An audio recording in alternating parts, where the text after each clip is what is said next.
Welcome in once again to the Coach Mark Schmidt Show, presented as always by Aria Health, as well as Faulkner Auto Group and NeshamonyFootball.com. We're here talking with head coach Mark Schmidt after a 41-7 victory in the first round of the District 1 PIAA Quad A playoffs. And we move on to the quarterfinals this Friday as Neshamony will host Springford, a team that beat up on the Downingtown West team. We'll talk about Springford in a little bit, but first Unionville, 41-7 victory.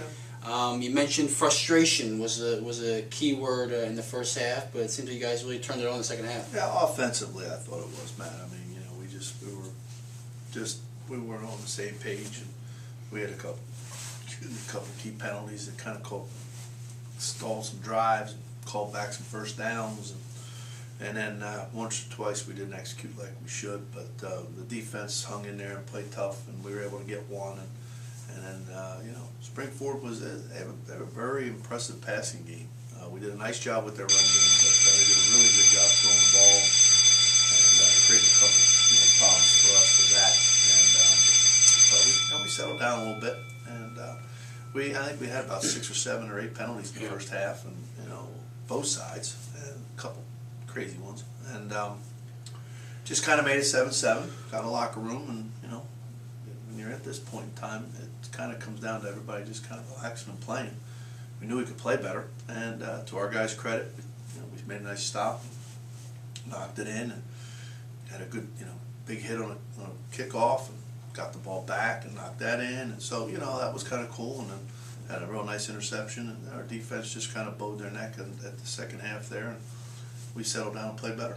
You mentioned you go in the half, 7-7 the score. You come on the second half and play pretty much lights out football on both sides. What went on in the locker room is, as far as, was it, like you said, relaxed, calm, and what was going on? What changed in the second half? Well, we had to make there was a few things we had to adjust offensively with some schemes, but really not much. I mean, defense, they were talking about a couple things with the coverages because the quarterback was sharp. I mean, he was putting the ball in some really good places, and he was very cool and calm in there. We weren't getting a good pass rush, which we kind of thought we could, and so he had some time. And you give him time, he was dangerous. So I think that extra second he had, he was making some money. And then want to corral him if he did tuck and run, but because he's a weapon.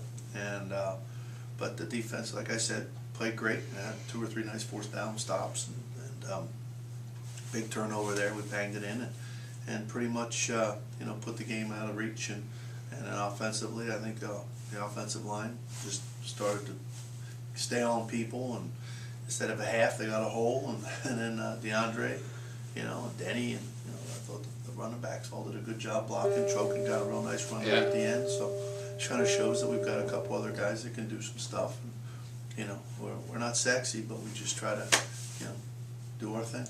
Talking about the offensive line, this is a pretty veteran group, and they've been paving a way this year for a pretty good back. And DeAndre Pollard had a historic night on Friday, went over 2,000 yards and 30 touchdowns in the year.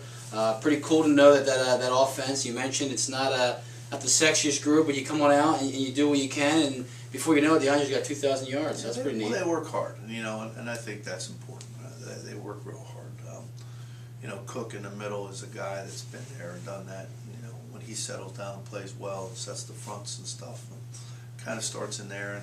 And I do think that our guys still have an awful lot to give. Right. I think you put Luke out in that perimeter, and then you obviously put you got Billy Ritchie as the other tight end. So when you do that, you got some guys out there with some presence, and then obviously the fullbacks that we have complement those guys as linemen too, and they can all run the football too. So it's not rocket science, but it works for us right now, and that seems to be what we're doing. I'd like to see us be a little more diverse and a little more,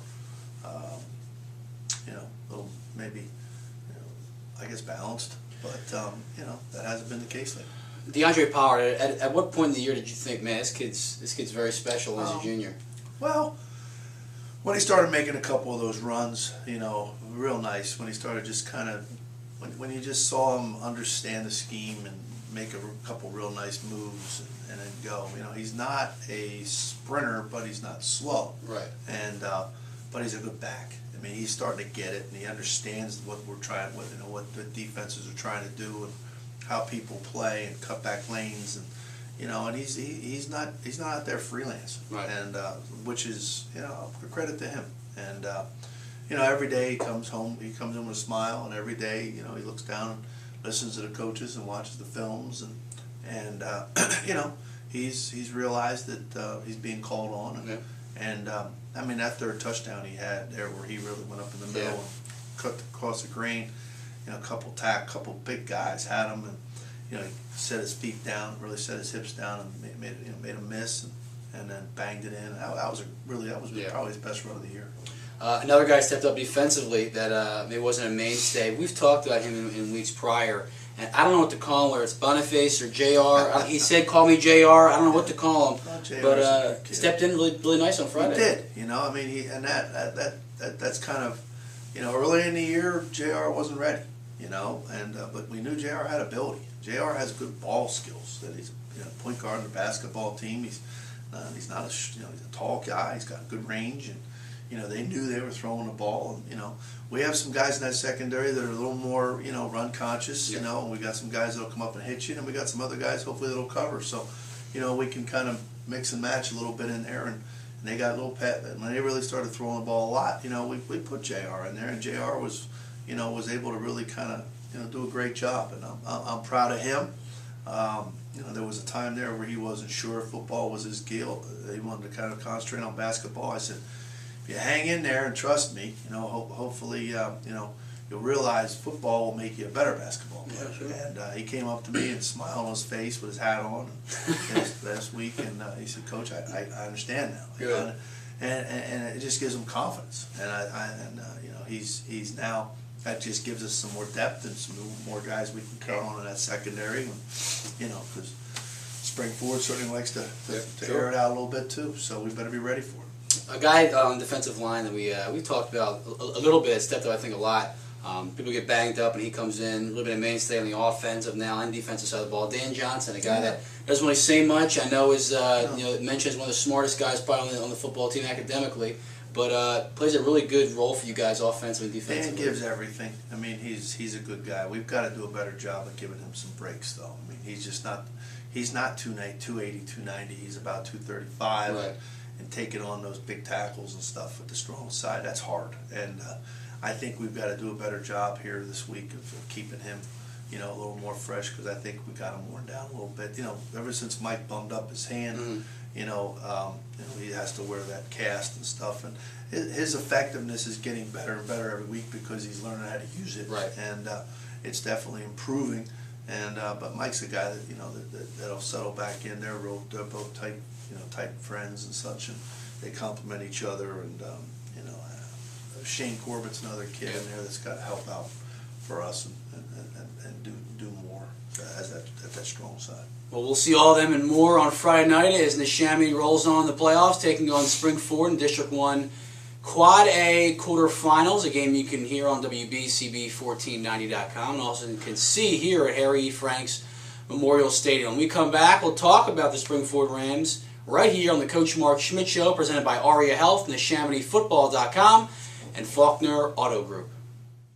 The ARIA 3B Orthopedic Institute is redefining care in Center City and South Jersey. And our 50,000 square foot location on ARIA Health's Bucks campus in Langhorne features private rooms, free parking, and nearby hotels. With over a century of experience, the world-class 3Bs, Doctors Booth, Bartolozzi, Balderston, and their partners personally guide you from treatment through recovery. For all your orthopedic needs, call 1-888-ORTHO-3B or visit aria3bortho.org. At the ARIA 3B Orthopedic Institute, you come first.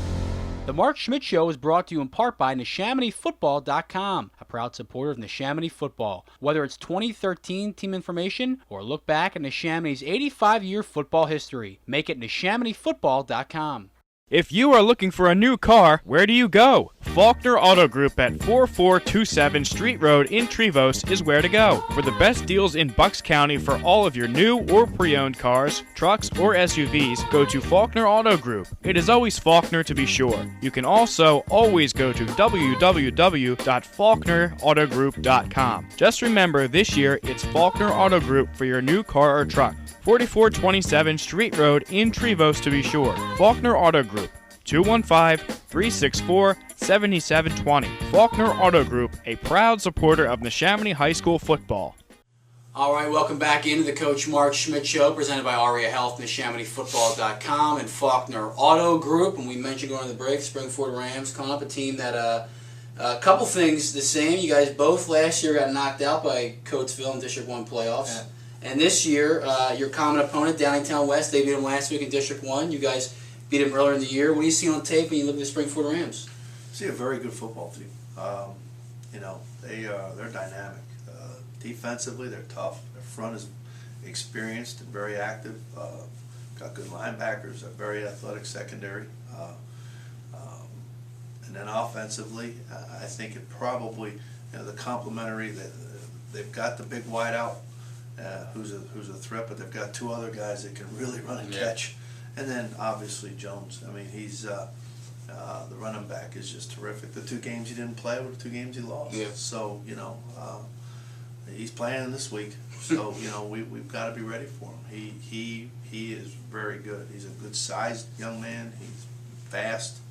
He understands how to play running back. And we were thinking about making DeAndre our scout team tailback, but we just want to make sure we keep him healthy too. He's the closest thing we got around here to that rascal. Right.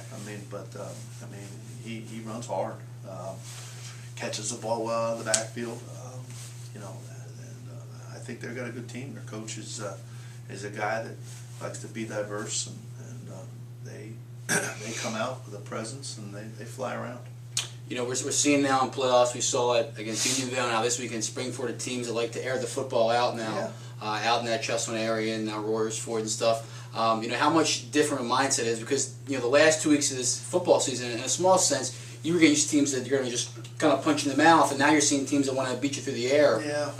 Is there that much more pressure on Devin and Denzel and guys behind there? Well, I don't know if there's pressure. I think it's a challenge. Right. We've obviously we faced McElwain and that crew, and the Downingtown team threw the ball very well, and they had some success a little bit there against Springford. They just really couldn't, they couldn't knock it in. Right. But and Springford just got on them and got going. But Matt, it's kind of what makes this game so great. Yeah. Every week, you come back in and there's new film and new personality. Try to figure out what they're thinking and what they have. And I think their coach does a good job of keeping them spread out and to give the running back a little more room to maneuver too. They'll put him. They'll go sideline to sideline with a formation with him back behind. I hand it to him, and he's got from here to here to make it work. And their offensive line, it gets after you. Their offensive line gets up into you, and you miss him. And he's now got that leverage. He's down the street. He's pretty darn good. Yeah. Second week of playoffs this week now. Is there a different focus? Is there a different kind of rallying cry now in the playoffs? We're in it now. After 1 week and now we're in the quarterfinals. And it's a whole new season. Do you see the guys more focused now than they did? No, I don't. Because I couldn't have been prouder of the way they handled last Friday. Right. From Saturday until game day, they were great. They showed up every day, and from Saturday morning, we talked about, hey, everything now is 0-0. Mm-hmm. That didn't happen. Let's move on. Let's not compound the problem. Sure. By laying an egg out here, and I'm thrilled for them to not have that. And I think they really felt real good about, how they went about it in the second half, and I think they realized that. We did talk about that on Saturday about, getting that all going here in the first quarter, and which we need to. But all in all, I just think that it's a process, and they're excited.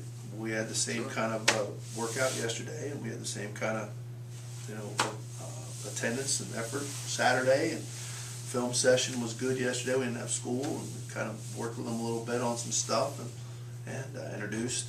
And I'm hoping they're ready to go. And we'll see if that is the case on Friday night as Neshaminy takes on the Springfield Rams at 7 o'clock, a game you can hear on WBCB1490.com.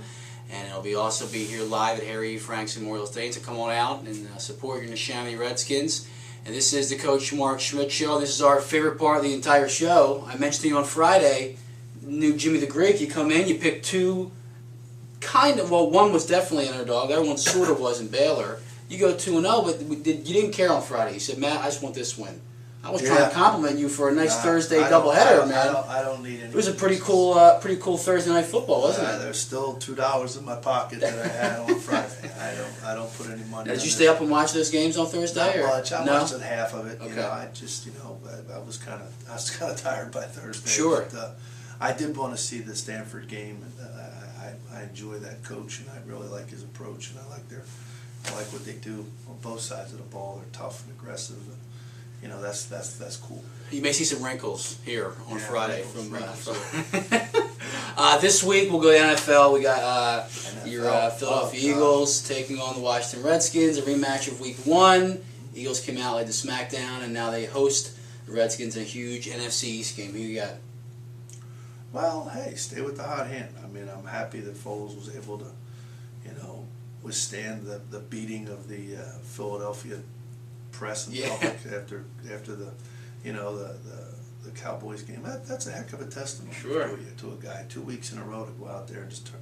I do think they better, the fans better do something about changing this whole home field advantage thing. It certainly is not a home field advantage. They flew all the way out to Oakland and smoked them. I mean, Chip, I think he said he was going to rent the buses and drive for an hour around or something. Or I read a quote somewhere where he said that or something. And, well, Merrill, our general manager, said they should just paint the locker room visiting colors and give out free Redskins uniforms to all the fans, and maybe that'll help them. Whatever. That's I think the Philadelphia just needs to relax a little bit. They're so quick. They're so quick to judge, and it's a very passionate town, like Neshaminy fans are. They're passionate, but they got to realize that this whole thing has to kind of work its way through, and it sounds like they've got it rolling. If they do, God bless them.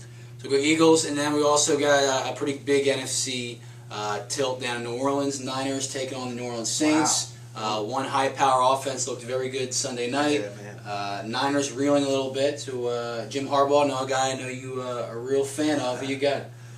Well, I think to make everything interesting in the second half of the season, I think the Niners need to win to kind of make that whole standings thing a little more interesting. And if that's the case, it sounds like a whole lot of guys seem to be getting hurt. Yeah, it seems to be it's getting kind of crazy. These guys are getting so big and so strong, and they're just it's such a. Can you see it too, even in high school, even 10 years ago, guys now just looking. You know what though, man? I don't know about that. I mean, because. Not even here, just guys you've seen you play against or you played. Well, I did back then. It was definitely a have and a have not as far as have a weight program. Sure. And have not. West, I think, was the first team to really have a weight program that just was a cut above everybody. Right. And then, and they were physically able to, along with great coaching and execution. But, physically, those guys were as strong and as fast as they could be. And we kind of emulated that as much as we could. Sure. And I think it's that helped us for a while. It got us kind of above people. But I think everybody else is, the new coaches that are coming in, their first thing they're trying to do is bring in guys with strength training backgrounds and stuff. And I think it's just kind of, and then, you see this whole physical training thing, and these parents are hiring these young guys for speed and agility for 10 and 11, 12-year-old kids and stuff. I think that's a little overkill. But it's certainly out front. It's not frowned upon. No. And so it's the norm now. Yeah, it is. And the interesting thing is, you're looking at some of these other sports. The knee injuries and the head injuries to the soccer programs are off the charts. Yep. And I'm not trying to blow up another sport, but they're getting bigger and stronger, Sure. and they're not wearing anything. No, And now all of a you're sudden, right. you know, they're playing on some of these on these turf fields, and they're playing on some of these fields that are hard or whatever, and then especially some of these tournament places where all these makeshift fields are Yeah. made. These kids are coming back, you know, all kind of beat up. I mean, there's girls, you know, 4 or 5 girls walking around here on crutches Sure. from that are soccer players. Right. Because it's just the collisions and Yeah. the contact. Right, It's you're tough, right. and something's got to give. Sure, you're exactly right. So Niners, I know Niners. we got off track. Yeah, Niners, Niners. Eagles. I think the Niners. I like to see You the just Niners. picked them because of Harbaugh. I did. That's No, it. no. And, you know, I hope, well, okay, sure, I did. But I like Sean Payton. I know you do. I know you think do. Payton, I mean, Breeze, I think I caught 10 minutes of that game, and That's all you needed. he to know. was mesmerized. Oh, it's you know, unbelievable. and I heard about the stats, 40 first downs. Yeah. You know, people were just choking. He's a surgeon. You're right about that. And you know, and he's a good guy. Yeah, You know, and seems like it. he's not the 6'5" guy. You know, he's a competitor. He's a Yeah. tough dude. I like him. I mean, you know, so I think it's a pick 'em. You know. Okay. So you know, So we got Niners, Eagles. Pick them though, with Niners and Saints. So we'll Yeah. see which way that goes. because hey, after any team that could come back from going through what they went through last year Sure. with all that Yeah, stuff, you're right. and craziness, and regroup, good for them. Good. Well, best of luck to the Redskins on Friday night as they'll host Spring Forward here at Harry E. Franks Memorial Stadium, 7 o'clock, and you'll hear on WBCB 1490.com. I want to thank Coach Mark Schmidt, Faulkner Auto Group, Aria Health, and Neshaminy Football.com. Take care. We'll see you next week, everybody.